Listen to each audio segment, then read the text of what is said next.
iorubanos são um povo que tem sua origem em Ilé-Ifé, que é tido como berço não só dessa civilização, mas de toda a humanidade. Uma etnia que se estende por 4 países e tem assentos em outras partes do mundo, como na América, e que encontra nessa língua seu idioma oficial independente do território em que estejam. Seja Nigéria, República do Benin, Togo, Gana, Brasil, Cuba, Trinidad e Tobago, Haiti, sul dos Estados Unidos, todos se encontram nessa língua. Boa. Bem-vindos, bem-vindas, bem-vindos ao Babel, esse podcast de diversidade linguística. Eu sou a Cecília Farias e o episódio de hoje é Iorubá. Para falar dessa língua, nós convidamos o Nelson. Por favor, Nelson, se apresente e corrija a minha pronúncia se preciso, por favor. Kaleo ẹ̀yin olùkọ́ Cecilia àti Bruno. Káàbọ̀ o gbogbo ẹ̀yin pé bọ́ wà. Èmi ni olùkọ́ Adinelson Akanbiode, olùkọ́ èdè Yorùbá ní ìlú Salvador, Brasil. Eu sou o professor Adinelson. Boa noite, sejam bem-vindas, bem-vindos. Boa noite, Cecília. Boa noite, Bruno. Professor Akanbiode, professor de língua Yorubá. A pronúncia está ótima, Cecília. O seu Kabol está em bom e sonoro Yorubá. Como nós dizemos por aqui, quando alguém faz a coisa certa. Careo Akeko. Muito bem. É uma boa aluna. Primeira vitória. Já ganhou o prêmio, hein, Cecília? Já. Valeu mesmo. Valeu, isso. Nelson, muito obrigada pela sua presença, pela sua disponibilidade. Então, vamos, sem enrolar muito, a gente continua aí pro tema do dia. Vamos lá. Baba Ijalawa, Oichao Baba Ijalawa Kakioke, Baba Ijalawa, Oichao Baba Ijalawa Kakioke, Baba Tani Foyu Ejeroba Obadala Oichao. Então, Nelson, começa contando pra gente onde que se fala Yorubá, quantas pessoas, mais ou menos, falam essa língua? Olha só. A língua Yorubá e todas as suas variações regionais são faladas em pelo menos 4 países do continente africano. São Nigéria, República do Benin, Togo e Gana, além da diáspora afro-americana, como no Brasil, Bahia, Pernambuco, Maranhão, Rio de Janeiro, Rio Grande do Sul, Cuba, Haiti, Trinidade e Tobago e em alguns lugares dos Estados Unidos. São mais ou menos 40 milhões de falantes da língua Yorubá no mundo. Né? Só no continente africano nós já estamos aí nesse número, mais ou menos 40 milhões. Juntando com toda a população diaspórica que fala a língua Yorubá, ou as suas variações, esse número com certeza cresce um pouco mais. E como a gente poderia classificar essa língua, né? Por ela no grupinho da família? Família, linguística, tronco, como se dá essa classificação? A maioria dessas classificações, elas vêm sendo feitas desde o século XIX e elas são externas às próprias populações. Okay? Ela é chamada de língua do grupo Kwa, que é parte dos povos ancestrais dos iorubanos na região norte da Nigéria, né? Kwa ou Kwara, que são os proto-iorubás, podemos dizer assim. É classificada também como língua nígero-congolesa, por conta da região onde ela se encontra, né? nas margens do rio Níger, do gigantesco rio Níger, e atinge ali a região sudoeste da Nigéria. é classificada como banto-sudanesa, apesar de ela não ter traços tão semelhantes com a língua banto, né? Ela ser de uma outra ordem de tonalidade, de pronúncias de termos, mas é classificada como banto-sudanesa por ela estar mais para cima, né? Para dentro da região do Grande Sudão.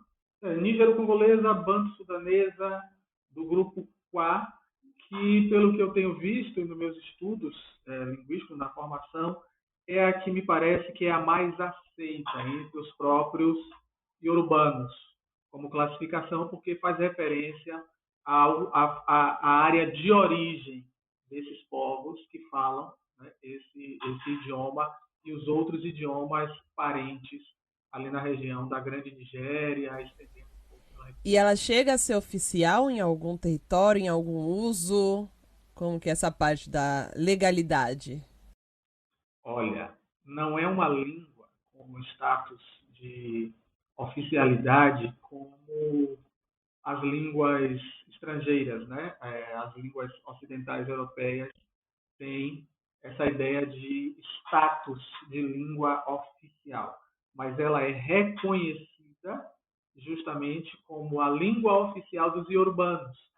O Iorubá é o nome da língua, é o nome do grupo, do povo, né? Que tem outros nomes também mais originais, né? Mais próprios, mas é justamente essa língua que se estende desde o território do que hoje é a atual Nigéria até o Togo, né, até Gana, entre outros povos que dizem também descender, né, dos iorubanos, como os Fanti e Ashanti, que são chamados em Yorubá de Asante, né, que é a maneira de pronunciar e que eles se remetem a sua origem para os povos Yorubá. Então, como é uma língua falada para além dos territórios geopolíticos oficiais, as demarcações das fronteiras do século XIX para cá, né? Então a oficialidade dela está no povo que se autodenomina, né, iorubano e que fala a língua iorubá e as suas variantes regionais. É uma língua que, inclusive, no Brasil é reconhecida, né, como patrimônio imaterial, como no estado do Rio de Janeiro e aqui na Bahia, que é amplamente falada, né, para além dos terreiros de Candomblé. Era uma língua franca nas ruas de Salvador até os anos 40.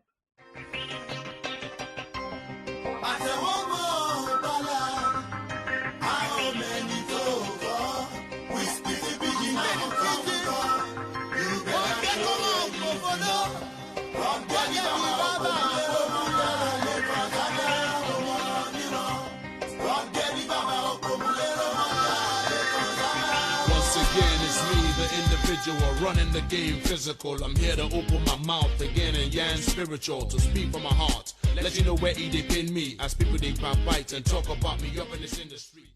Bom, Nelson, então vamos falar agora um pouquinho da história desse povo. Então, né, a gente sempre gosta de tratar aqui de língua não como uma coisa isolada, né, mas sempre ligada a um povo, ligada a uma história. Então vamos falar um pouquinho da história desse povo. Sim, é importante falar. Não tem como, né? É a língua que expressa justamente a cultura, o pensamento de um povo e a sua história. E a história vai falar justamente das origens desses grupos. Para falar de história dos povos iorubá, nós temos alguns registros diferentes da ocidentalidade. Aquilo que é tido por lenda e mito para os ocidentais, para nós iorubanos, nativos do continente africano ou da diáspora, são verdades. Então, conta o Itan, ou a história, né, o mito que ilumina as nossas origens, que Olodumare determinou que Obatala criasse o mundo, criasse essa esfera a qual nós habitamos, entregando-lhe o Apoiuá, que é o saco da existência, da criação, e para onde o mesmo deveria prosseguir num lugar determinado, né, encontrar esse lugar e despejar o conteúdo desse saco e criar a terra. Mas antes disso, Obatala precisava fazer uma consulta e uma oferenda para Exu, que é o fiscalizador de todas as coisas, e o primeiro ser criado, aquele que dá formação, né, integra, une, liga todas as forças, todas as formas, para que elas possam existir em sua plenitude. Obatalá, estando incumbido de missão tão gigantesca e honrosa, e sendo ele filho do próprio Criador também, assim como o próprio Exu, ignorou essa recomendação e seguiu rumo ao local determinado para criar o mundo. Exu, vendo tudo isso, né, se ressentiu e aí criou uma situação para o Batalá, que foi o aquecimento do sol. O sol esquentou enormemente e fez com que o Batalá sentisse uma grande sede. E aí, no seu trajeto, ele encontrou um Igiopé, que é o dendezeiro, a palmeira do dendezeiro. Com o seu cajado, o Opacheoro, que é com que ele realiza as coisas, ele furou o tronco dessa palmeira de dendezeiro e sorveu a seiva do dendezeiro, caindo, depois de tudo isso, embriagado, adormecido, porque é uma seiva alcoólica, né, e que, se bebida em grande quantidade, embebeda e faz adormecer. Vendo toda essa ocorrência, o seu irmão, Odudua, apanhou o saco da criação novamente, voltou para Olodumare, o Senhor de todas as coisas, e explicou o que havia acontecido. Olodumare, então, incumbiu Odudua de realizar esta criação. Mandou que ele fizesse tudo o que era necessário, as consultas, as oferendas, e fosse até o local determinado e despejasse o saco da criação. Odudua levava consigo uma galinha de 5 dedos e um pombo, para que espalhassem toda essa terra no firmamento, no local escolhido para a criação da terra, e o pombo para pousar em algum lugar e ver se aquilo já estava firme. Ao descobrir que tudo já estava pronto e que estava bem firme, Odudua desceu por uma cadeia de correntes, né? Um Oro, tornando-se até um Oro, aquele que andou pelas correntes e desceu até a terra, e pisou nesse local escolhido onde a terra foi criada, estando até hoje em Ileifé, a aurora do mundo, o local onde o mundo começou a sua pegada. O Essé Odudua, o pé de Odudua, está neste lugar. Ileifé é uma cidade de suma importância para os Omonkaro-Diribi, que é o nome original pelo qual todos os iorubanos se reconhecem como filhos de Odudua, o criador de todas as coisas. E é justamente essa cidade sede da cultura iorubá, da língua iorubá, esta cidade que irradia a magnificência dessa cultura e dessa língua. Pensando na história arqueologicamente, historiograficamente, como nós a conhecemos, a cidade de Ileifé foi criada, implantada por um conquistador imigrante chamado Odudua, que conquistou os povos ali já existentes sobre o reino de Obaibo, ou Obatalá, e implantou o seu novo reinado, tornando este lugar justamente Ileifé, a aurora do novo. É o lugar justamente que nós acreditamos que não só a cultura iorubana começou, mas que a humanidade surge ali, neste local. Inclusive, existe um local lá que se chama Idena, que alguns estudiosos identificam como o possível Éden mundial. Idena, Éden. É uma palavra para este local que é de suma importância para o conhecimento da nossa cultura, né, da cultura do mundo. E Ileifé é conhecida justamente como o local da aurora do mundo. Daí se espalharam no episódio chamado Itajeru os filhos e os netos de Odudua, conquistando novas terras e fundando novos reinos que se estendem justamente até o Ghana atual. O reino de Oyo, que veio logo depois, realizado por seu filho Oraminha, que no Brasil é conhecido como um orixá da família de Xangô. Oraminha também foi Oba, rei, no Benin, que não é a República do Benin atual, né, mas local do Benin. Por isso, os reis do Benin se reportam a Oraminha como seu ancestral fundador, porque ele deixou um filho para assumir o trono na maioridade, depois que ele foi embora conquistar novas terras. E esses príncipes foram fundando reinos como Queto, que é bastante conhecido e difundido no Brasil, né? A nação Queto, reino de Oxóssi e Exualaquetu. E Jesha, fundada pelo Obokun. Obokun, porque esse título foi dado àquele que apanhou a água do mar, Okun, e levou para fazer remédio aos olhos de seu pai, que era Odudua, que já era idoso e cego. Então, aquele que fez, né, o Bokun, uma mágica para os olhos do pai com a água do mar, num caracol, recebeu esse título e terras onde fundou o reino de Ijesha, que a gente aqui também no Brasil conhece como Ijexá. E daí essa cultura, essa língua vem se espalhando pelo mundo depois com a diáspora forçada dos povos africanos, né, para serem escravizados nas Américas e em outros lugares do mundo, que os iorubanos tomaram para si como uma determinação de destino, de uma conquista deles também. Apesar do degredo forçado e da escravidão, eles implantaram com muita força e muita inteligência a sua cultura, a sua língua, que prevalece até hoje em todos os lugares em que pisaram. Não à toa existe Lucume em Cuba, Nagô no Haiti e no Brasil, e iorubano hoje em vários lugares do mundo inimagináveis, como no Oriente. Inclusive, eu estava aqui pensando, né, que a gente, quando vai procurar coisas sobre o Iorubá no Brasil, encontra que em vários momentos é chamado de Nagô, principalmente pela Bahia, assim. E aí, qual é a origem do nome Nagô? Por quê? Por que isso, né? Por que essa diferença?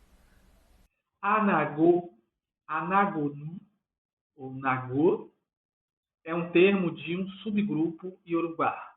Tem ascendência aí entre os Ebá, entre os povos da região de Quetu, porque eram os fugitivos da guerra, da invasão de Owu a Ilha Ife e a derrota de Owu. Depois, os Owu e os Ijebu invadiram a região Ebá, que hoje fica Abelcuta, e os povos que não se estabeleceram nesse local, que é chamado de Abelcuta, que é literalmente a sombra da pedra, o guarda-chuva de pedras. Abé, guarda-chuva, Okuta, pedra. É uma rocha gigantesca numa montanha onde os fugitivos Ebá se esconderam. Os que atravessaram a fronteira para a região onde hoje fica a República do Benin eram chamados de Anagô, porque eles chegavam esfarrapados, esfomeados, piolhentos, sujos, né, maltrapilhos, e receberam um termo pejorativo, que é Nagô ou Anagô, para dar esse sentido. Mas depois eles ressignificaram esse nome e passaram a ser conhecidos como, na língua Fon, como Anagonu. Nu é povo e Anagô é o nome desse povo, que inclusive tem uma importância tão grande, ainda hoje lá também, que mesmo a pessoa sendo de etnia Fon, sendo de etnia Adjá, Tadô, Mina, Gen, quando ela cultua orixá, ela recebe o nome de Nagô.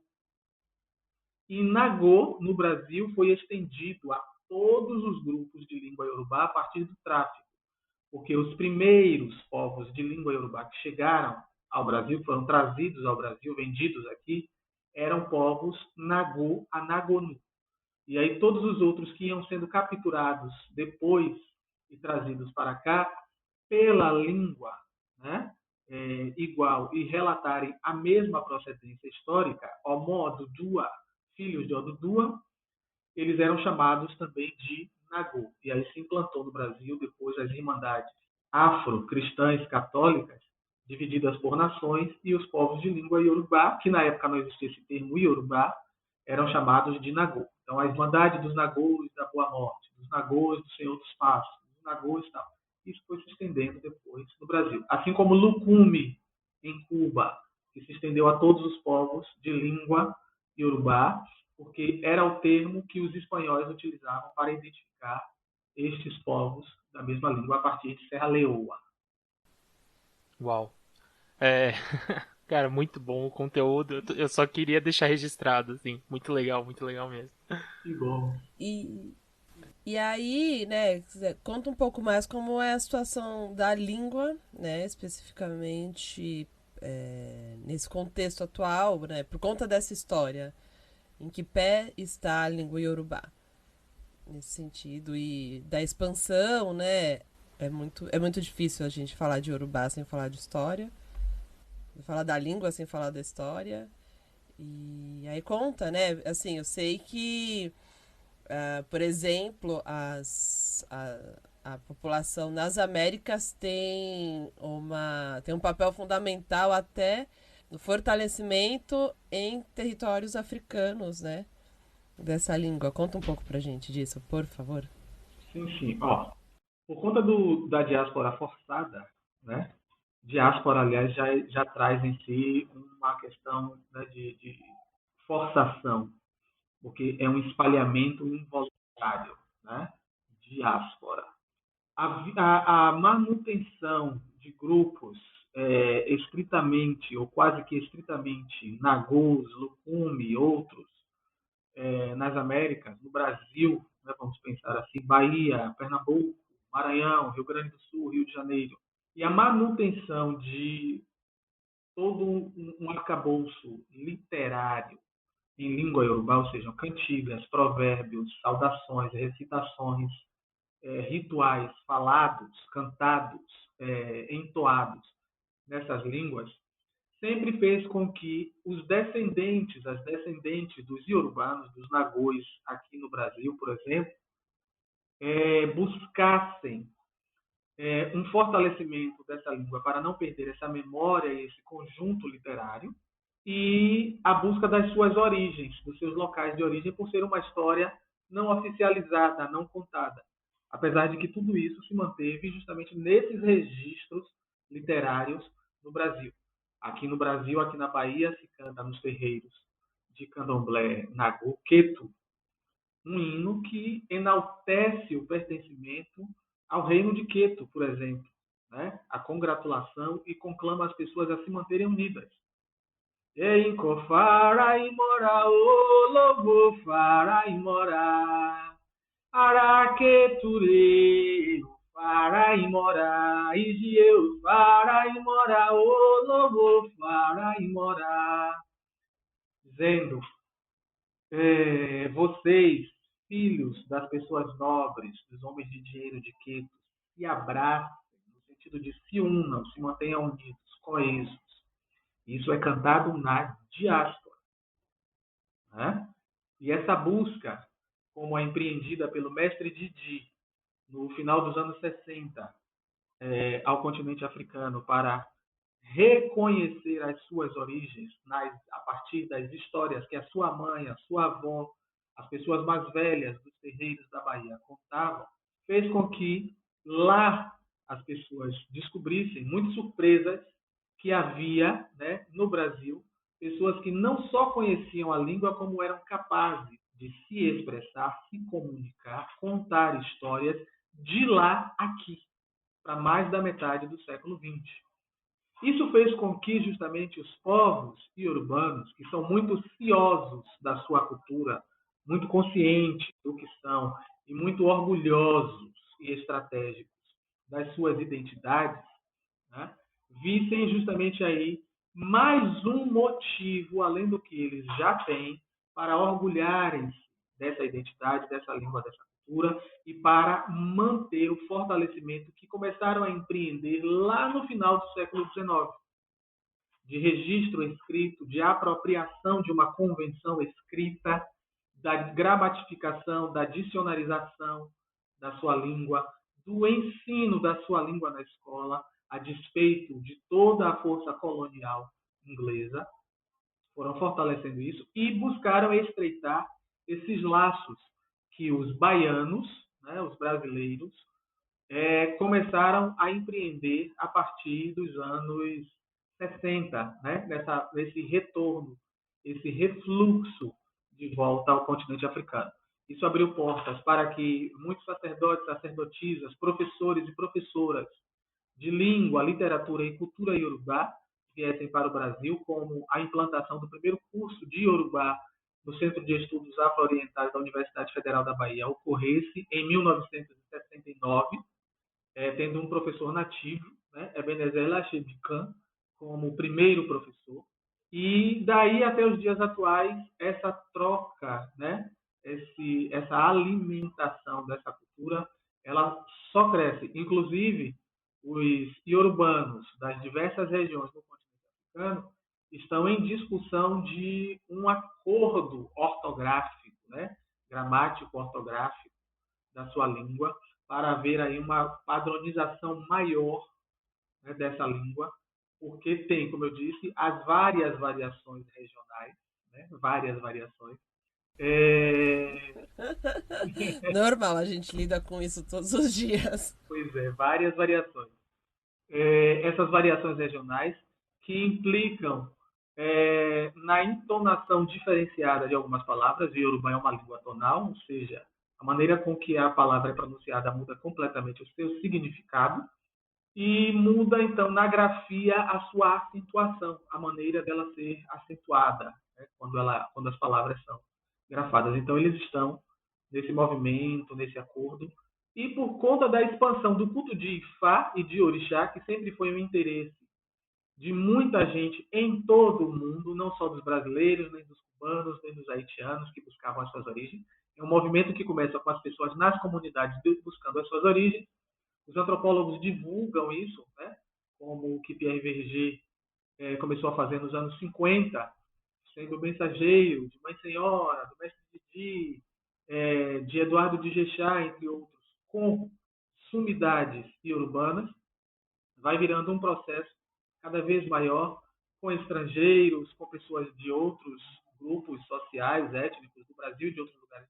E aí despertou esse interesse gigantesco por muita gente que aqui entrou no candomblé pelos cultos tradicionais iorubânos, né, de orixá, de ifá. Isso fez com que a língua também seja muito buscada para que as pessoas entendam aquilo que elas praticam, né? Acessar um conhecimento mais a fundo, mais direto. Eu lembrei de uma coisa que você disse numa outra conversa nossa, que todo terreiro de candomblé é uma embaixada. Sim. Achei muito contundente, muito bom.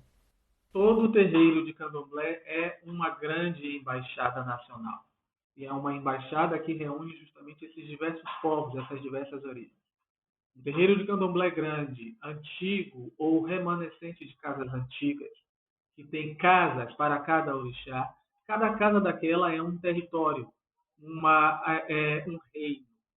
Né? A casa de Oxum é a reunião dos povos Ijexá, a região de Oxobu, de Ilexá, a região central, né, próxima, onde passa o rio Oxum e Lobo, e todo o culto e as tradições daquele local, a maneira daqueles povos falarem, que deixou para nós, por exemplo, cultuadores do candomblé, uma forma de responder quando somos chamados.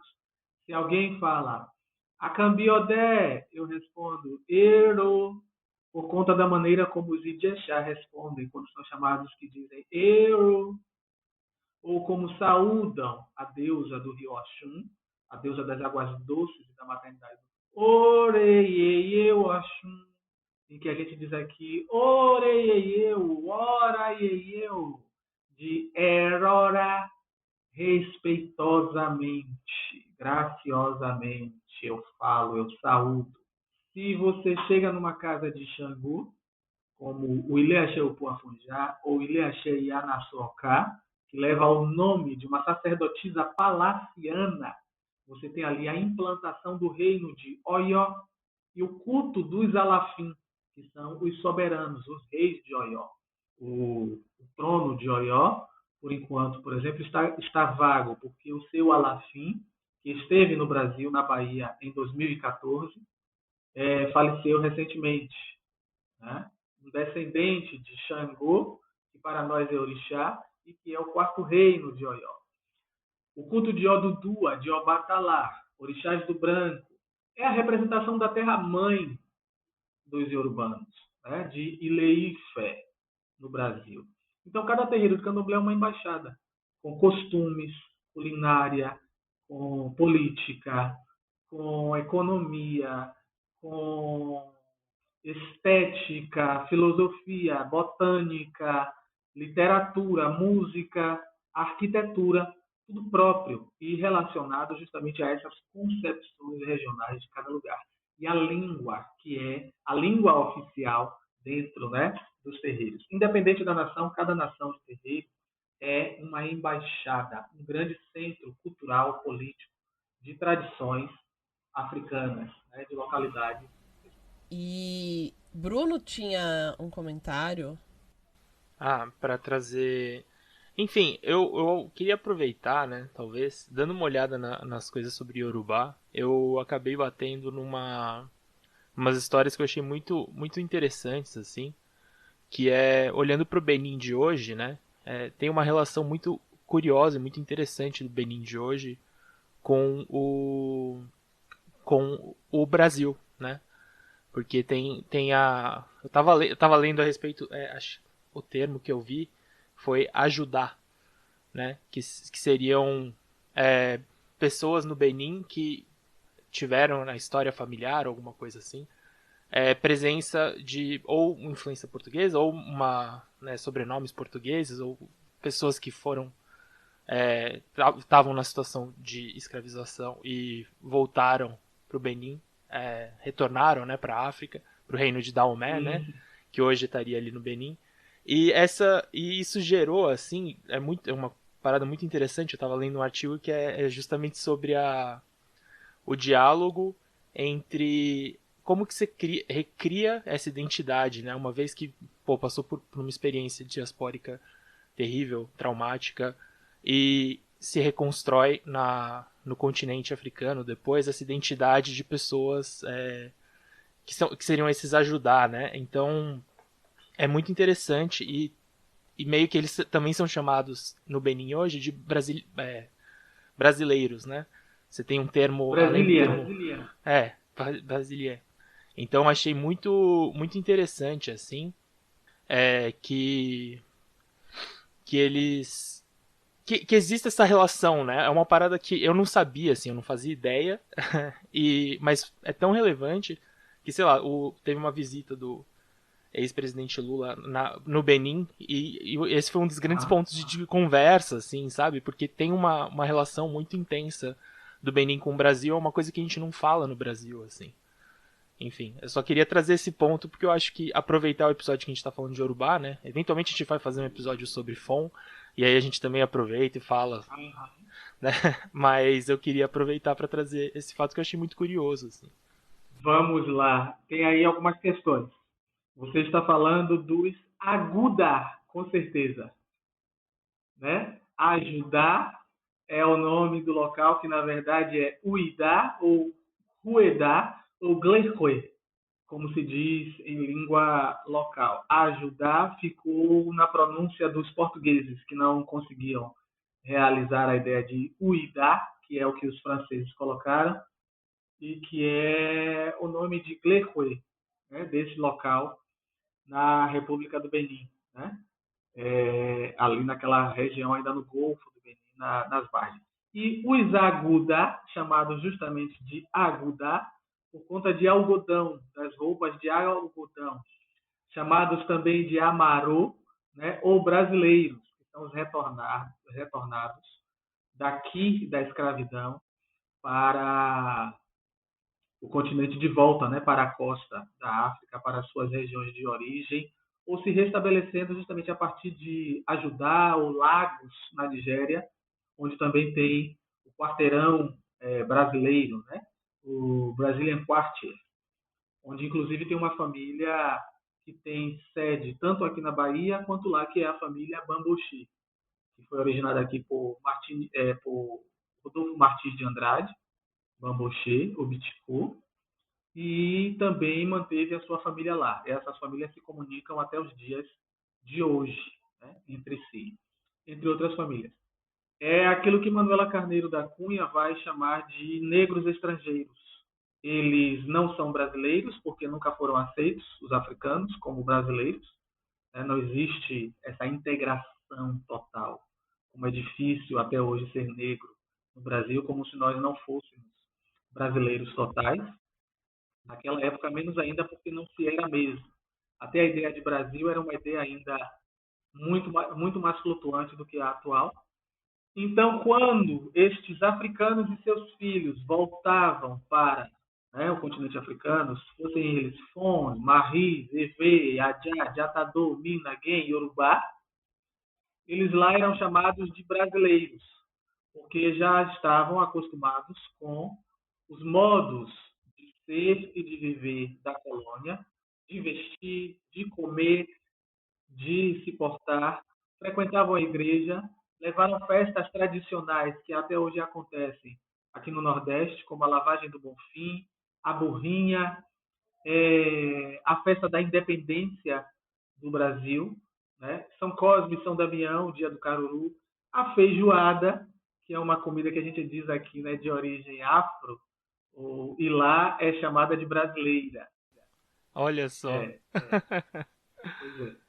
E eles cantam samba de roda, alguns dos mesmos que nós cantamos aqui nas ruas de Salvador, em Cachoeira, em Santo Amaro, no Recôncavo. Eles fazem essas festas, né, da independência do Brasil, do 2 de julho, da Bahia recente, da lavagem do Bonfim, do Caruru de São Cosme e São Damião, né, e exaltam, né, essa relação com os parentes brasileiros. Até o início do século XX, muita gente, como Manuel Devodé Branco, que era um retornado para o continente africano, que vivia em Lagos e também tinha família no Benin, ainda mantinha alguma relação com seus parentes na Bahia. Me parece que ele foi padrinho de Mãe Senhora, do Axé Upuafonjá. Né?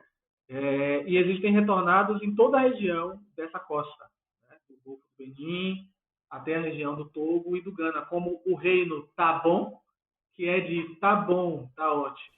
Ah, E não. é justamente Você fundado tá zoando. É verdade. Isso Existem é os bom reis- demais. Tabon, o nome do lugar, e o nome do rei, ele é o rei Tabon, que recebeu esse nome. Parece uma palavra estrangeira, mas é de Tabon, que era a maneira como os africanos conseguiam realizar está bem, está bom. E respondiam isso uns para os outros. E aí ficaram conhecidos como os Tabon, porque eles falavam português e se comunicavam quando aceitavam alguma coisa, diziam tá bom. Então Isso são é maravilhoso. diversos grupos retornados, chamados justamente de Agudá, Amaru. Tem um outro nome também que eu não me lembro agora, que faz essa menção aos brasileiros, né? A esses africanos que não eram brasileiros aqui, que lá já não eram mais tão iorubás, tão fões, tão jeje, como a gente os conhece aqui, as pessoas de origem fon e vê como jeje. Né? O povo jeje é esse povo do antigo Dahomey. Nossa, incrível. Nossa, é muito incrível. E vamos falar de coisa boa, queria falar de comida. Ótimo. Porque a gente tem uma influência cultural, gastronômica grandíssima. E muitas coisas que são ritualísticas acabam de outra forma passando pro cotidiano, né? E aí tem muita comida de santo que a gente come, muitas vezes não sabe que é comida de santo. Fala um pouquinho pra gente ficar com fome aqui. Acho que depois daqui eu vou comer acarajé, deixar vocês com inveja. Nossa, sacanagem demais, pô. Olha só, o Yorubá, ele oferece para os seus orixás tudo o que a boca come. Essa é uma expressão, inclusive, Yorubá, trazida para a língua portuguesa. aqui se faz ebó de tudo que a boca come. Se diz que Exu come tudo que a boca come. Isso é uma expressão que existe na língua iorubá para dizer isso, né? Quando se fala dessa questão. Então, tudo aquilo que é comestível, que as pessoas comem, elas vão comer, é a comida dos orixás. Tudo aquilo que os orixás comem é o que nós vamos comer. E no Brasil, isso saiu dos terreiros e ganhou as ruas. O acarajé, que é o mais popular desses alimentos, né?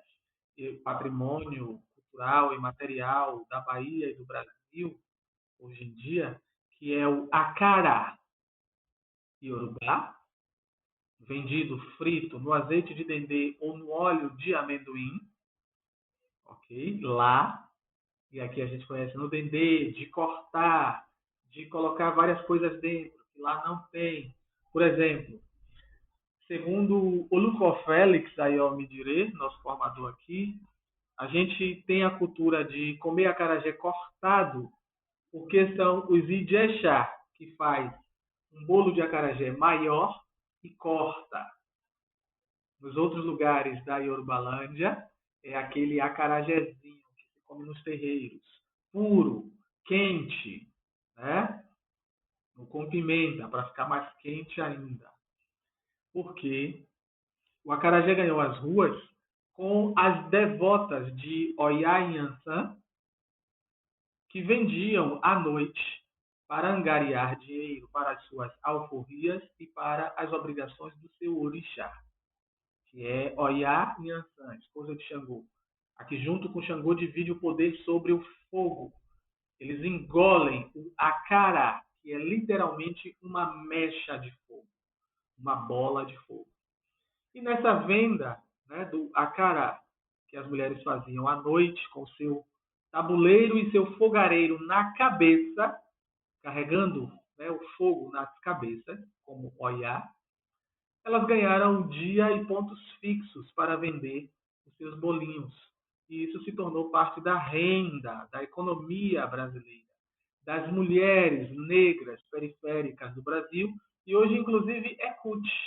Tem grandes empresários aí que talvez nada tenham a ver com a cultura afro, talvez nem conheçam bem o terreiro, nem a tradição do acará, que exporta, né, acará para todo mundo, dando aí destaque, relevo para a nossa cultura e para esse prato tão saboreado. Nós temos o caruru, famoso no Brasil também. Amo. Sacanagem. Puta merda, eu amo caruru. O guru-guru, ou buru-buru, ou pipoca, bem apreciada também. O milho, de origem americana, né, vai parar no continente africano e vira um prato maravilhoso, que é a pipoca. E que depois estes mesmos africanos trazem de volta para as Américas, né? E vira coisa comum, né? Comida de cinema. É o principal alimento para Omolu, orixá, relacionado à cura, à saúde, às doenças, né? Pois é, que deixa as marcas na pele. O Senhor do Fogo, Baba Ibona, é o pai da quintura, da febre. A farofa, que nós adoramos, né? A muqueca, que pode ser feita de várias formas. Você vai encontrar muquecas desde a região do Benin até lá a África Central, né, como em Angola, que é quem nos deu esse nome, muqueca. A gente cai em cima entre os iorubás, faz ogbe, que é sopa, ensopado. Ogbe, como a gente tem o ogbe-ilá. Ogbe, tem esse instalado no final. Ogbe-ilá é ensopado de quiabo, sopa de quiabo, com bem baba, com dendê, com camarão, com outras verduras, com pedaços de carne de quadrúpedes, carne de aves, que a gente aqui também chama de quiabada, né? Com ou sem azeite de dendê. Cecília está ali já aguando, pensando, nossa, que maldade, não vai ter nenhum restaurante baiano aberto. Se as pessoas... Não, se as pessoas vissem minha cara agora. Ainda bem que eu tô Aqui sentando. só tem... Aqui só tem coisa gourmetizada, pasteurizada aqui perto de casa. Nada tão bom assim. Pois é, vai ter que procurar um restaurante iorubá ou baiano depois dessa. Vai ser o jeito. O abará, o acará, né? O acarajé, o caruru, aquela pimenta bem ralada, bem tostada, que dá sabor a tudo.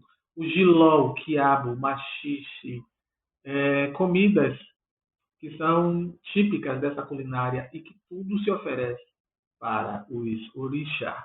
A gente também come, né? Essa maneira mais temperada, mais cheirosa, mais saborosa de fazer. Então, tudo aquilo que se oferta ao orixá é aquilo que a gente também come e isso ganha, né, a culinária do Brasil. Existem muitos outros pratos que não levam azeite de dendê e camarão e que são provenientes de uma comida ritualística e de uma comida do dia a dia, né, dos iorubanos. Os ensopados ricos em verduras, né, ou aqueles de folhas, né, chamados de efó, porque efó é verdura, e a gente aqui come, né, maniçoba, que é com uma folha indígena, que é a folha da mandioca, mas preparado de uma maneira africana. Os ensopados com língua de vaca, com taioba, com outras folhas todas, né? Tudo isso é parte taioba. Eu amo taioba. Só comi de criança. Porque crescia na rua de casa. Aí minha mãe pegava e fazia. Era Todo muito mundo bom. tem taioba perto, fazia. Língua de vaca, entre outras folhas, né? Que se faz esses diversos albé, esses ensopados, são da culinária, né, africana e iorubá. Entre outras suas culturas também co-irmãs que têm culinária bem semelhante, variando ali uma coisa ou outra no tempero. Ó, a gente vai ter que parar de falar disso, porque senão a gente não aguenta chegar até ao fim da gravação. Eu tô morrendo aqui. É muita... A gente vai molhar o microfone aqui, de tanto babar. Eu já estou sentindo Então... o cheiro. Vou ter que procurar algum lugar que tenha acarajé agora. Ai, sim. Paragalo yure soke bodak. O moniana guanago mama kenya ira o. Para su ayo. Oh, moniana guana mama queña irao. Oh, para su ayo.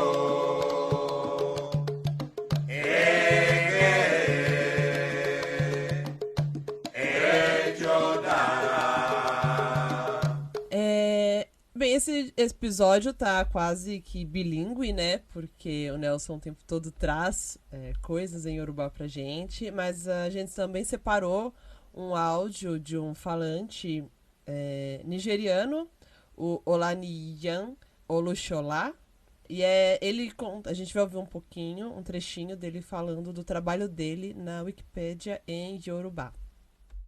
Orúkọ mi ni Ọláníyan Olúṣọlá.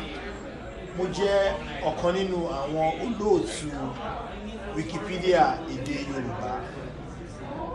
Mo sì jẹ́ ọ̀kan nínú àwọn ọmọ ẹgbẹ́ AFCOM. Mo wà nínú àwọn tí ó dá Wikimedia User Group Nigeria sílẹ̀ ní ọdún 2014. Èmi sì ni olórí ẹgbẹ́ Wikimedia User Group ní Nàìjíríà.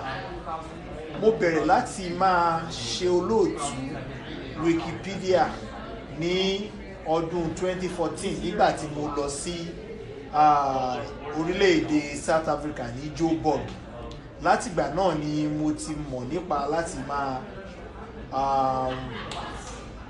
kọ Wikipedia ní èdè òyìnbó, ṣùgbọ́n mo máa ń bá wọn lò ní ìgbà púpọ̀ láti máa kọ nípa Yorùbá.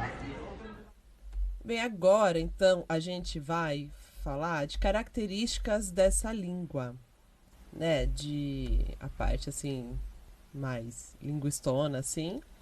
E aí eu ia falar pro Nelson começar contando pra gente do sistema de escrita né, aqueles usos de pontinhos, os acentos que eles indicam ali, né? Quais foram as convenções escritas para representar esses sons e esses tons, inclusive, né? Olha só, a língua iorubá, ela passou a ser sistematizada com esta grafia ocidental na metade do século XIX.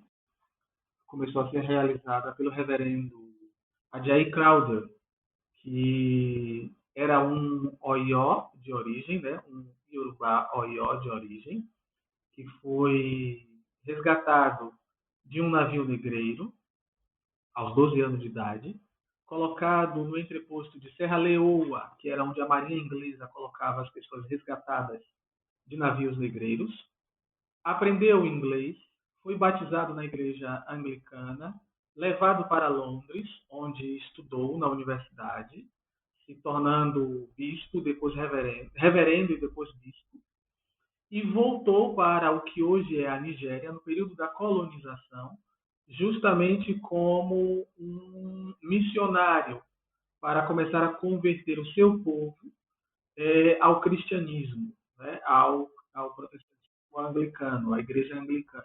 E para fazer isso, ele começou a traduzir a Bíblia para o Iorubá. Nesse sentido, né, da catequese, da conversão, ele precisou justamente fazer uma convenção escrita para essa tradução e para ensinar, né, a seu povo essa língua de maneira escrita com regras. Então, há aí uma primeira adaptação do alfabeto aos sons da língua. Então, o Iorubá é uma língua que não tem escrita, né, não tem na sua grafia as letras C, a letra V, a letra Z, a letra Q também, porque não realiza, por exemplo, o som de V e de Z, né? Não tem essa realização palatal. Não, você não vai encontrar esse fenômeno desse som, né, da letra V e da letra Z. E a letra Q e a letra C, os sons que elas têm no contato com as vogais é realizado pela letra S e pela letra K. O Iorubá tem duas letras S, duas letras O, por conta do som dessas vogais nas palavras.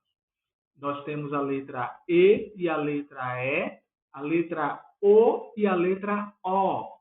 E aí entra a história dos pontinhos, né? Esse sinal diacrítico para distinguir justamente essas duas sonoridades.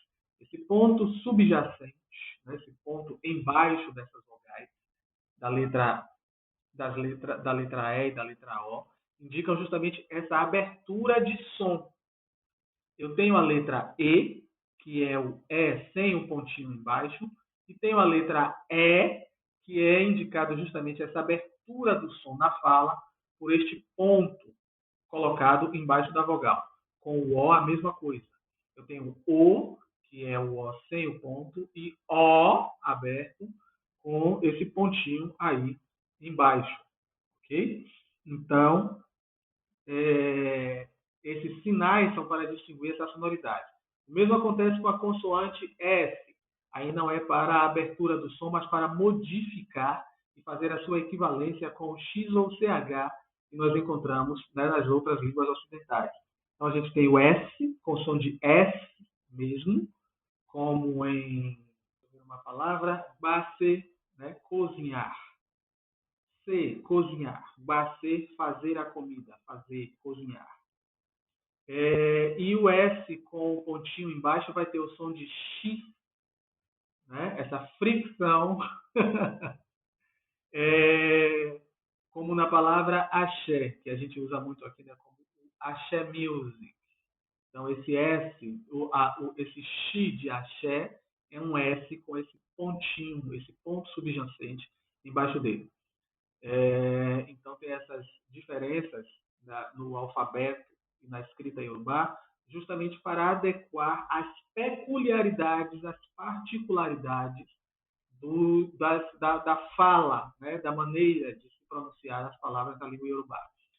As palavras em Yorubá levam muitos acentos, como está aqui no meu nome, como vocês podem ver aqui no nosso estúdio. Akambi, esses acentos são para indicar o tom da pronúncia. Vejam que eu falei de som, né? Som fechado, som aberto. E agora de tom. Eu vou deixar o seu nome na nossa publicação para as pessoas verem como é que tá essa representação escrita, tá? Ótimo. Ali nós temos, nessa palavra, por exemplo, dois tons. Tom baixo e tom alto. Do, do, mi, akambi, do, mi, que é a maneira como os yorubanos nos ensinam, né, a compreender os tons das pronúncias das palavras. Ali nós temos dois tons baixos e um alto, que vai indicar a maneira correta de pronunciar o meu nome. Ele não é akambi, nem akambi. É akambi, desta maneira. Akambi Odé, porque o meu primeiro nome tem tom baixo e alto e o meu segundo nome tem tom médio. A língua iorubá tem 3 tons: tom baixo, tom médio, tom alto. A modificação do tom na pronúncia das palavras modifica o seu.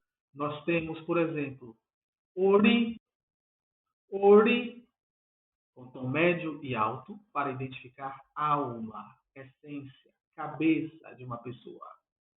Nós temos ori, ori, com tom baixo e alto, para identificar manteiga de carité, banha de ori. Nós temos ori, com tom médio nas 2 sílabas. Ori, para identificar acaçar, aquele bolinho de massa de milho branco ou milho vermelho, doce ou não, envolvido na palha da bananeira, que nós utilizamos para acompanhar alimentos.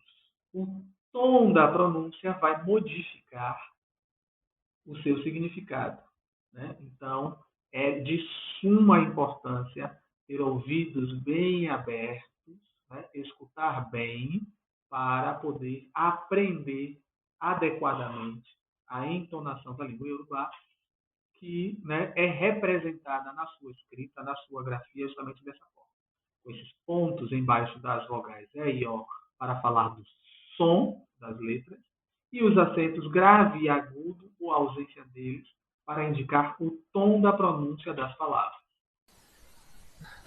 Vou aproveitar também e vou me meter aqui para voltar a falar de coisa de linguística, né? Fazia tempo que eu não falava. Mas assim, eu acho que é muito legal. Eu estava reparando aqui no Yorubá, né? Tem um fenômeno linguístico que tem no português também, que é o que a gente chama das coarticulações. Então, normalmente, né, a gente consegue separar os sons que a gente faz, né, os fonemas, enfim, pensando nas articulações, né? Então, um b, você articula ali o lábio, você fecha o lábio e você vibra as cordas vocais. Então, por isso a gente chama de oclusiva, labial, sonora, né? Então, a gente tem esse jeito de falar, né? Então aí você tem todo um sistema muito bonitinho dos fonemas, né? Todo organizado e tal. Só que, quando a gente vai pro mundo real, existem as coisas que a gente chama de coarticulações.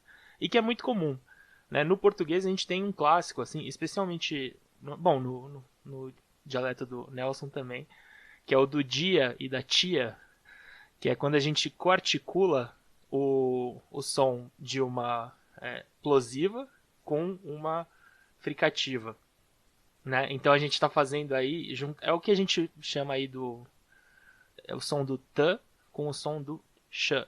E aí você faz os dois sons ao mesmo tempo e por isso vira ch, né? Ch e j. Então a gente acaba falando dia, né? E não dia, por exemplo, né? É uma diferença aí. Então, só que no Yorubá, né, agora que eu fiz essa introdução, no Yorubá, assim como, sei lá, para mim chama muita atenção, né, Igbo, né, que eu falei errado, porque tem uma coarticulação que eu acho muito louca, porque ela é muito diferente pra gente, que é uma coarticulação entre o lábio e lá atrás o véu, né, o véu palatino. Então você junta. Por que é B e G? Porque é como se você fizesse ao mesmo tempo o som do B e o som do G. As duas coisas estão fechando. Então, se você que né, fala o idioma e tal, você já fez algumas vezes, eu reparei, e aí por isso que eu fui atrás olhar. Mas é que eu acho muito interessante, assim. Então, eu já fiquei tentando. Oi? É uma boa observação que você fez, porque isso é importantíssimo. Então, e é super difícil pra gente reproduzir, né, porque a gente não tá acostumado, mas eu também queria trazer que existem coarticulações no português, né, no português brasileiro que a gente fala e tal.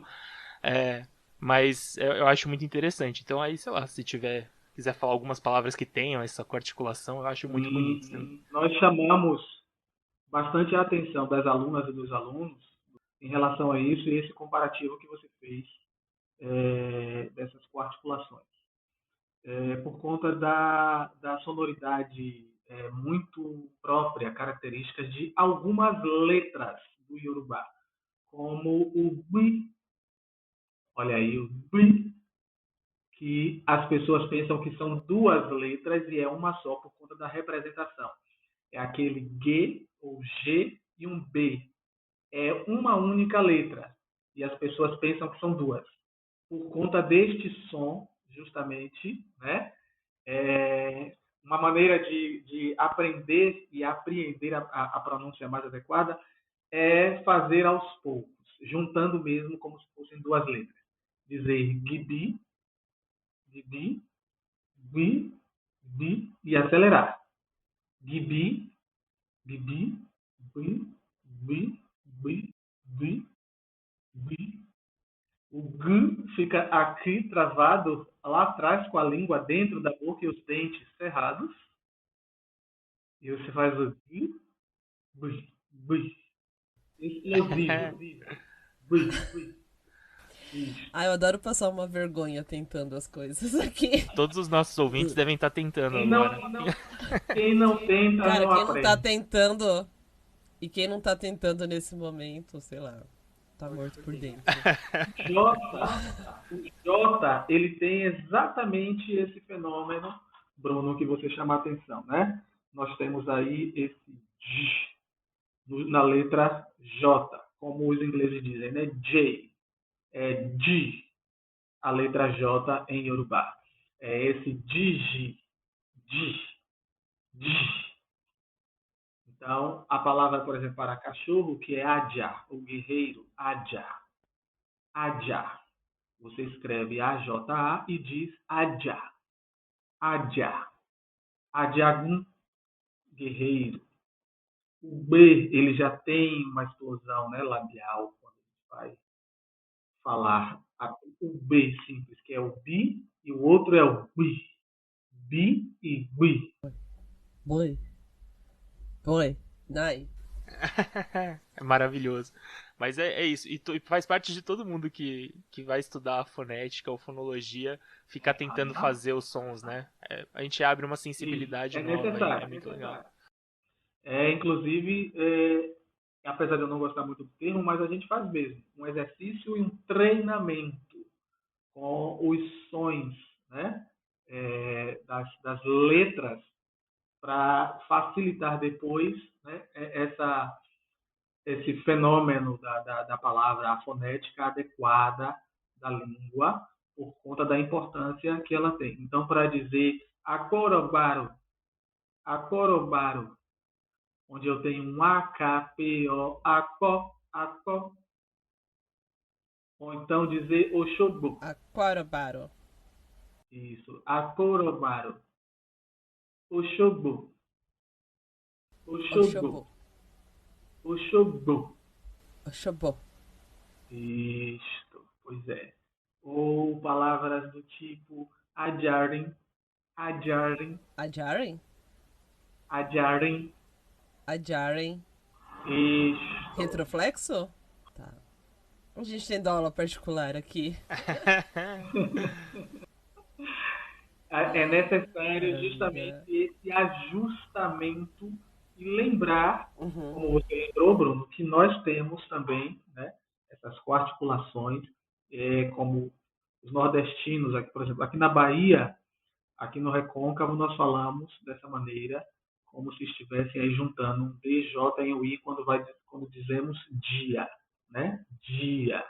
Quiçá esta não é uma influência das línguas africanas aqui, sobretudo porque o Recôncavo é onde está a maior concentração de povos de língua Kikongo, Kimbundo, Ewe, Fon e Yorubá. Né? E quando a gente sobe para o norte da Bahia e vai desaparecendo os povos negros, o sotaque vai ficando mais apertado e mais próximo de sua origem. Então, as pessoas, a partir do norte da Bahia para os outros estados, elas começam a dizer via, pia. É verdade. Desta maneira. Bom demais, interessante demais. Então, Tem até uma parte do Mato Grosso, na parte centro-oeste, assim, Pantanal, que o pessoal fala já, né, em vez de já. Então são sons parecidos. Aliás, a novela Pantanal precisa de uma consultoria linguística aí, que tá fazendo um caipirismo estereotipado aí, que, enfim. Estereotipado. Fica a denúncia. Está registrado. É muito cativante falar dos sons, geralmente, das línguas, porque é algo muito mais palpável pra gente. Mas também pensei que você falar algo sobre os tempos verbais nessa língua, no Yorubá, como é que eles são expressos, como se expressam os tempos verbais. Olha, Yorubá tem os tempos semelhantes aos tempos em quase todas as línguas que nós conhecemos, temos algum conhecimento, né? Os verbos vão obedecer aí a uma ordem de passado, presente e futuro, modos da flexão desses verbos. A questão é a maneira como eles são realizados, que as palavras que formam os verbos em si, elas não têm declinação. A declinação, por exemplo, do verbo, ela ocorre a partir do uso dos pronomes pessoais, que você diz quem está realizando a ação e quantas são as pessoas. O verbo permanece o mesmo. Como, por exemplo, o verbo bo, que é ouvir, eu posso dizer emibo, eu ouço, eu escuto. Né? Ou emibo Yorubá, eu falo, porque só fala quem ouve para Yorubá. Então, o verbo ouvir é usado para falar, quando se trata de dizer idioma. Né? Emibo é de italiani, emibo é de francês, emibo é de português. Eu posso dizer que você fala. Né? Então, iwabo, se nós falamos, será awabo, ou seja, o verbo permanece da mesma forma. O que mudou foi o pronome. Para realizar o tempo verbal, algumas partículas pré-verbais são acrescidas entre o pronome e o verbo para indicar o tempo que aquilo está acontecendo. Então, nós que estamos aqui conversando, estamos awa um só e de Yorubá, um só. Esse indica o gerúndio. Estamos conversando. Eu não preciso de um verbo auxiliar, que seria o verbo estar, né? Mas eu digo apenas nós conversando. Awa um só. Nós conversando. A tradução vai para nós estamos conversando. Se eu quero dizer que nós já falamos sobre isso, então, awati só, nós já falamos. Nós já conversamos. Esse ti vai indicar um pretérito perfeito, aquilo que já aconteceu. Awati só. Se nós falaremos sobre algo ainda, iremos falar sobre, a gente vai usar uma outra partícula, outras partículas, para indicar que nós temos o desejo de falar. Awama só fun ede Yorubá, awama só ni ede Yorubá, nós conversaremos em língua Yorubá, ou awayo só, nós conversaremos. Ok? Para indicar aí os tempos. E tem também outras variações para indicar o modo subjuntivo, reflexivo, outras maneiras de você indicar um futuro que, se tivesse acontecido, como numa cantiga famosa que tem entre os yorubás, que vai dizer Emi bati laia, emi bati niaya, ou seja, eu teria tido uma esposa. Emi bati, né, teria tido, niaya, eu teria tido uma esposa. Emi bati ni, emi bati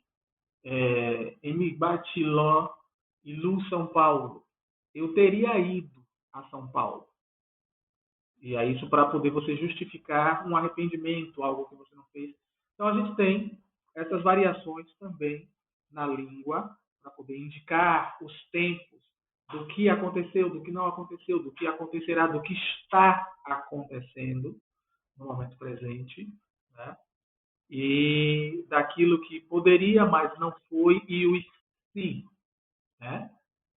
Se tivesse feito, se tivesse ocorrido, da mesma maneira que nós temos, que a gente usa aqui, por exemplo, na língua portuguesa. E tem a gente gosta, sempre fica buscando ligações com o português, né? Mas acho que aqui no Brasil, a gente não tem como escapar a falar do Pajubá, já que é uma expressão assim relacionada à resistência, né, LGBT, e que tanto bebe da fonte Yorubá e justo por meios religiosos mesmo, né? A gente fez aqui no Babel um episódio sobre Pajubá, que é o número X de cabeça. Procurem lá. Mas que eu acho que é importante a gente marcar aqui, né? Como a gente, inclusive que é algo, as pessoas, muita gente usa coisas do Pajubá sem nem se tocar, né? O Pajubá, né, ele nasce, eu já vi uma explicação a respeito disso, né?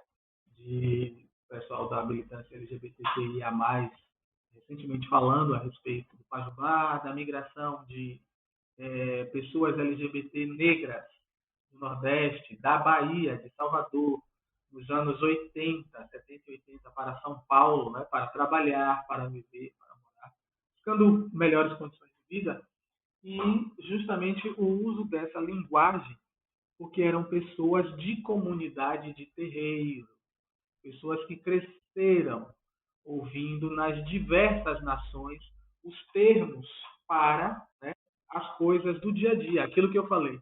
Da porteira do terreiro para dentro, cada terreiro é uma embaixada, e tem uma língua oficial a ser falada ali dentro.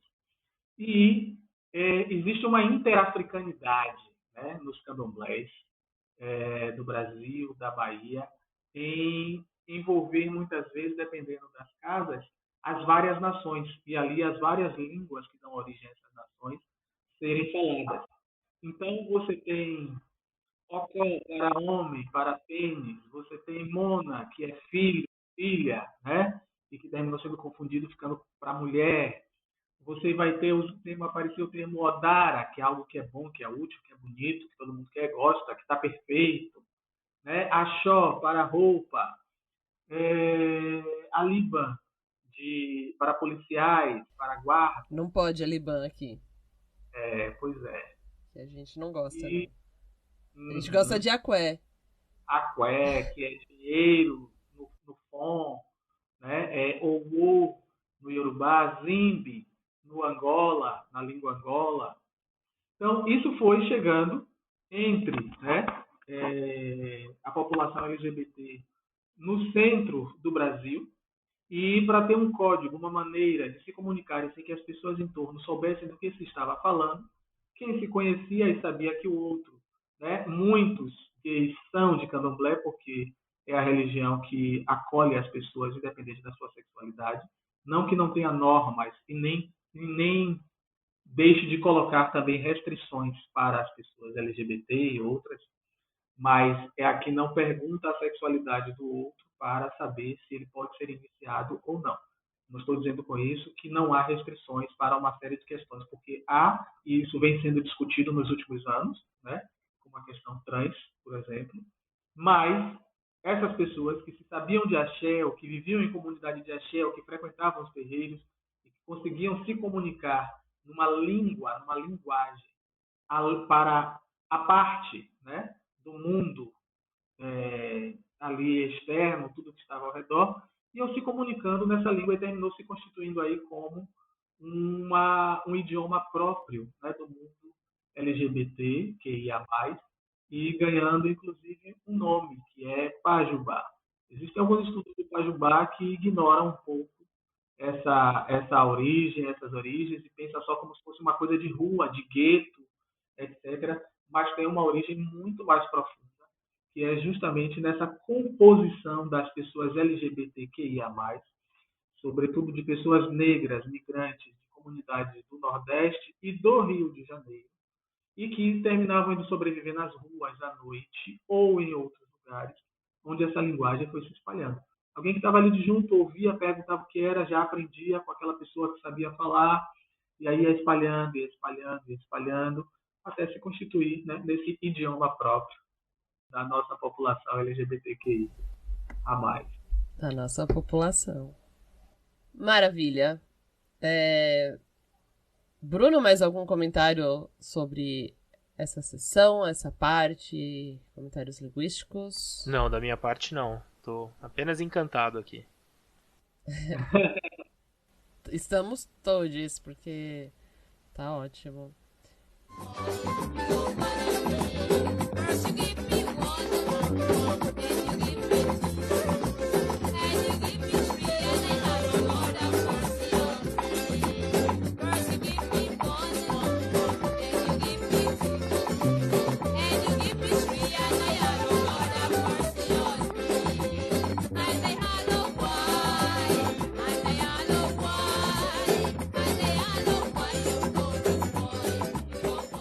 Agora que a gente tá aqui, encantado com você, com o tema. Esse é um episódio que faz tempo que a gente queria gravar, inclusive, faz assim, desde o primeiro ano do Babel, era algo que a gente mirava já. Vamos lá pensar em como é que a gente pode aprender Yorubá. Diga pra gente, Nelson. Olhem só, nós temos diversos e diversas professores de Yorubá. Numa conversa anterior nossa, eu até listei algumas pessoas. Eu não estou com essa listinha aqui agora, mas dá para lembrar assim, de cabeça alguns nomes. Comigo, lógico, deve fazer a minha propaganda, professor Afan Biodé, professor Acha Biedu, Aldaísio Damasceno, professor Alaquiacori Yara Santiago, no NUPEL, UFBA, né, online. Estamos no período de cadastramento e matrícula. Comigo, na Casa de Cultura e Idiomas Convívio do Rio de Janeiro, ainda temos vagas, procurem, né, nas redes sociais. Convívio Rio, ainda temos vagas para Yorubá básico, curso básico. No NUPEL é o primeiro curso de Yorubá em níveis. Nós temos 6 níveis de ensino, né, do básico ao avançado, como qualquer outro idioma. Esse curso foi implantado em 2020, em uma parceria do Grupo de Pesquisa em Língua e Literatura Yorubanto, né, Epistemologias de Yorubá e Banto nas Línguas, Epistemologias e Literatura, junto com o Núcleo de Extensão em Letras, o NUPEL, na Universidade Federal da Bahia. Na própria Universidade Federal da Bahia, tem o curso de Yorubá básico também no Centro de Estudos Afro-Orientais da Universidade, né, fica no Largo 2 de Julho, aqui no centro de Salvador. Temos aí na internet o curso Eco Yorubá, com o professor Falade Damilare, meu querido, meu irmão maravilhoso, Ireu, um abraço grande para você. Tem uma professora que eu não lembro o nome dela agora, é uma professora portuguesa que dá aula junto com uma professora nativa. Se eu não me engano, acho que o curso é Yorubá Odara, é o Yorubá para Todos. Também nas redes sociais, ela vai, inclusive, fazendo postagens maravilhosas em que ela vai dizendo os nomes das palavras em Yorubá e mostrando os objetos, as coisas, as ações, né? Tem o Yorubá Oluere, que também é um grupo, né, com pessoas nativas brasileiras com nativos Yorubá. Também tem esse perfil no Instagram, nas redes sociais. Fornece, faz aulas correntes, como realiza oficinas, palestras. É muito bom, muito bom. O nosso próprio professor Félix Ayomi Dire, né, e o seu canal, também nas redes sociais, ele vai falando sobre a cultura, sobre a literatura, sobre a língua, né, fala dos seus livros, que são os livros que nós utilizamos no nosso curso. Tem um professor no Rio de Janeiro que vem fazendo um trabalho aí há muito tempo com o ensino de Yorubá, que é o Olukó Vander, né? Ele vem realizando aí esse trabalho já há muito tempo, nas redes sociais, inclusive, a partir do YouTube e outros canais, entre muitos outros e outras professoras e professores iorubanos e ioro-brasileiros que vem realizando esse trabalho aí de ensino particular com muita gente. É muita gente legal. Alguns sacerdotes de Ifá, iorubás, que vivem aqui, dão aula de Yorubá, e sacerdotes também brasileiros que aprenderam a língua e que já estão começando também a ensinar, pelo menos o básico. E do Yorubá para Todos, que você comentou, deixo aqui, eles têm um podcast, né? Sim. Se não me engano, que é o... Vamos ver se eu faço os tons. O Kiki Yorubá. Oroise. Oroishi, isso. E vai ficar o link aqui pro pessoal também que quiser conhecer. Eu encontrei um canal no YouTube chamado Educa Yorubá, né? Que vai ficar o link aqui pro pessoal também.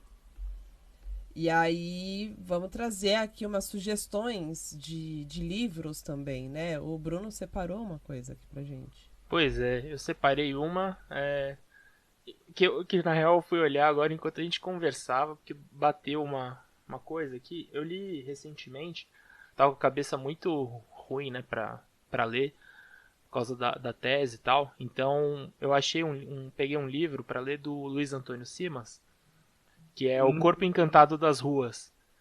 E são textos curtos, né? E aí eu fui abrir o livro, eu falei, pô, será que eu recomendo nesse episódio e tal? E a primeira epígrafe que tem é uma saudação a Exu em Yorubá. Então eu achei que cabia muito fazer essa recomendação, com uma pequena observação, né? Assim, ele escreve muito bem, os textos são muito bonitos, são todos sobre uma coisa urbana carioca, né? Mas eu acho que é muito legal pra gente que talvez do Sudeste desencantar um pouco essa, quer dizer, reencantar várias convivências que a gente tem, mas sair um pouco desse lugar de que o Yorubá é uma coisa distante, né? E que não que ele tá permeando tudo que a gente tem aqui e como ele tá tipo grudado na nossa história, nas práticas, na vida. E eu acho que esse livro é muito legal de ler por causa disso, assim. Então vai mostrar, pô, Cosme e Damião, vai falar de várias coisas, são textos curtos, e ele é historiador, né, o Luiz Antônio Simas, então ele traz sempre uma perspectiva muito legal, assim. Então eu recomendo esse livro, que eu acho que tem relação aí com coisas que a gente falou hoje. Maravilha. Sim.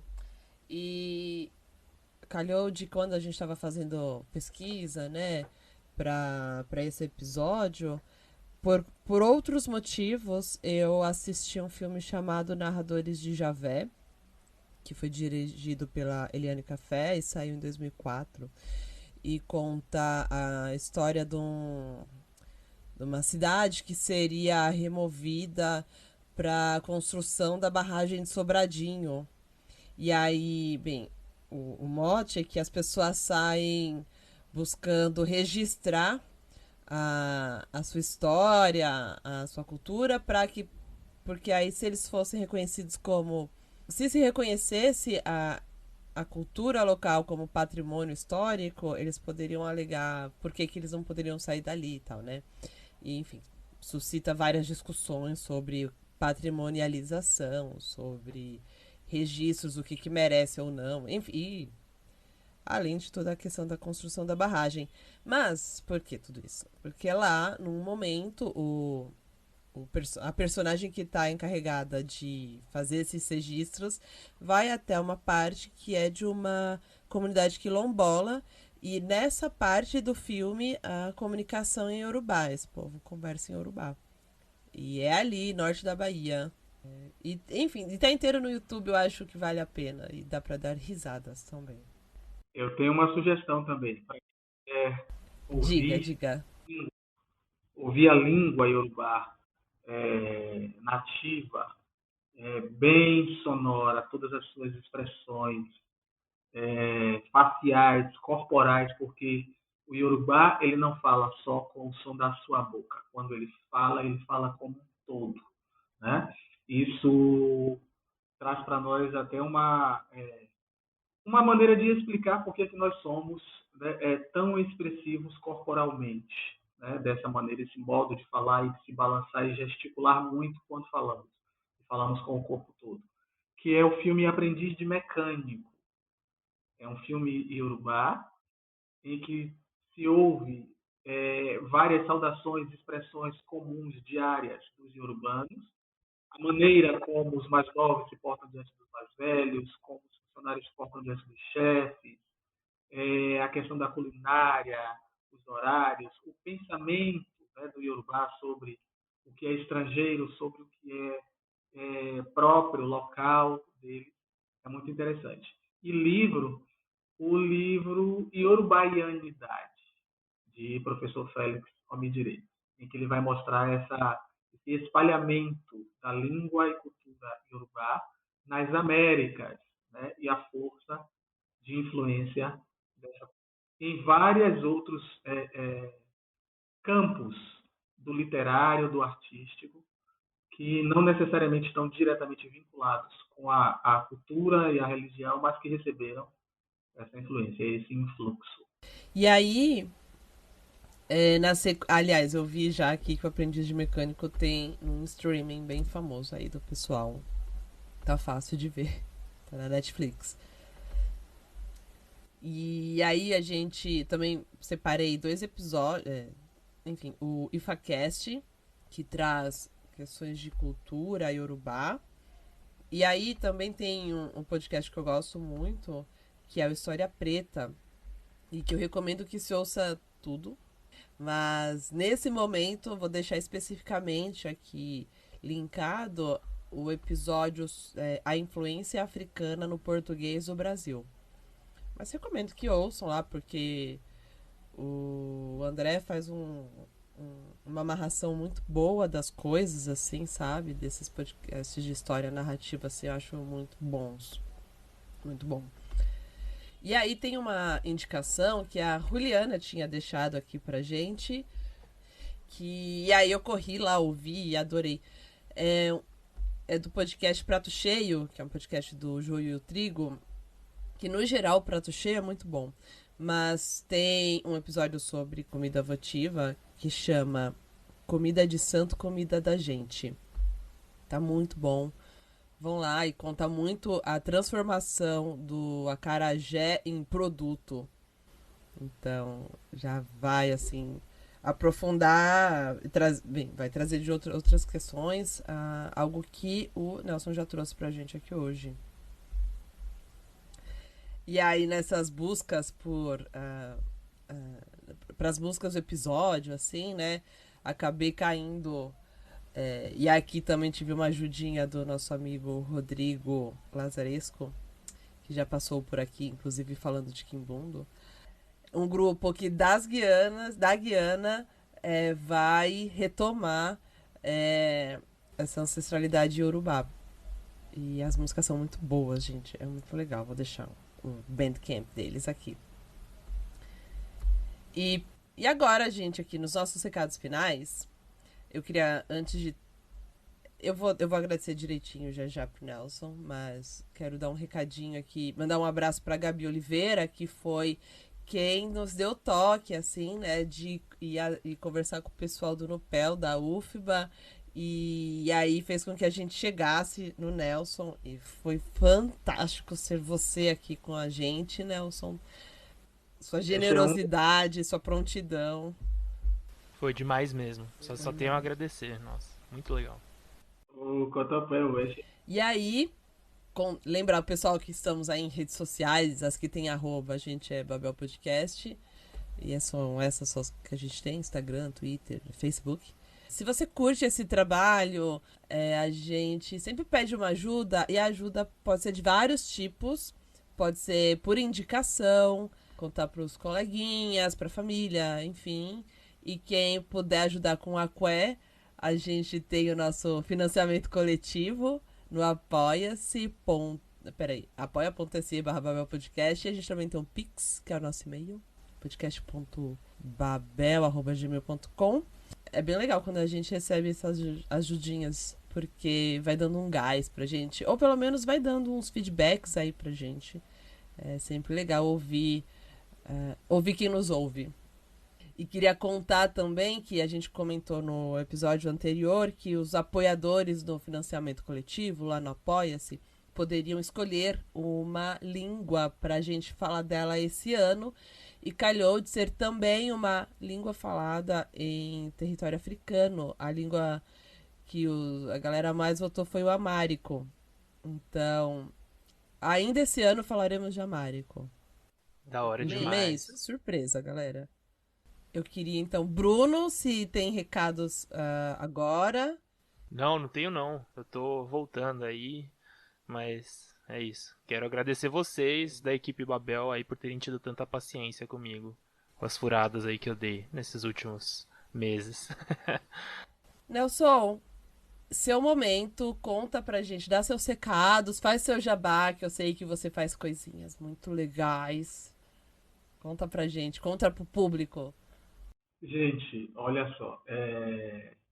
Eminilo for a Cambiodé, como eu já falei, eu sou professor a Cambiodé. Quiserem acompanhar minha pesquisa, meu trabalho, as movimentações das quais eu participo no campo da literatura, da cultura, da política para as populações, né, afro, população de terreiro, os grupos LGBTQIA+, me sigam nas redes sociais. É só procurar de Nelson Filho ou a Cambiodé, ok? Inclusive, numa das redes vocês vão encontrar dois perfis. Um totalmente relacionado para as questões da língua, da cultura, da literatura, lá que ficam expostos o anúncio dos nossos trabalhos, do trabalho do grupo de pesquisa que eu participo, que é o Iorubanto, quando nós realizamos geralmente algumas mesas, algumas conversas, lives com pessoas que têm uma importância para essa questão da epistemologia dos povos africanos, que é passada através das línguas que aportaram, né, aqui na diáspora, nessas terras. E o outro perfil em que vocês vão ver minhas artes plásticas relacionadas a estas questões da cultura e da literatura iorubá. A maioria das coisas que eu pinto estão relacionadas às histórias, aos ritos, às concepções iorubanas. Então, passem por lá, passem Nelson pela completo. Passem pela página da Convívio Rio, para, se tiverem interesse em acompanhar nosso curso, ainda dá tempo, ok? De vocês ingressarem aí na turma que está começando essa semana, ou se quiserem, pelo Nupel online, no iniciozinho aí do próximo semestre. É isso, gente. Maravilha. Então vamos encerrando esse episódio delicioso. Por fim, então, a gente vai encerrar com uma música de um álbum do Félix Ayomidire. Fala o nome dele para mim, por favor. Félix Ayó. Do professor Félix. Félix Ayó Omidire. Félix Ayá Omidire. Que é Peregum e Outras Fabulações da Minha Terra. É um disco excelente, acompanhado justamente de um livro que foi lançado antes desse disco e que ele conta justamente essas fabulações que são cantadas para crianças e adolescentes para falar justamente a respeito de valores sociais e urbanos, né? Peregum e outras fabulações de Minha Terra vai trazer justamente um dos gêneros, né, literários. Ótimo. É isso. Até o próximo episódio, pessoal. Tchau, tchau. Tchau, tchau. Tchau. Odabo. Esse é o Oremi.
Este podcast foi editado por estopimpodcasts.com.br.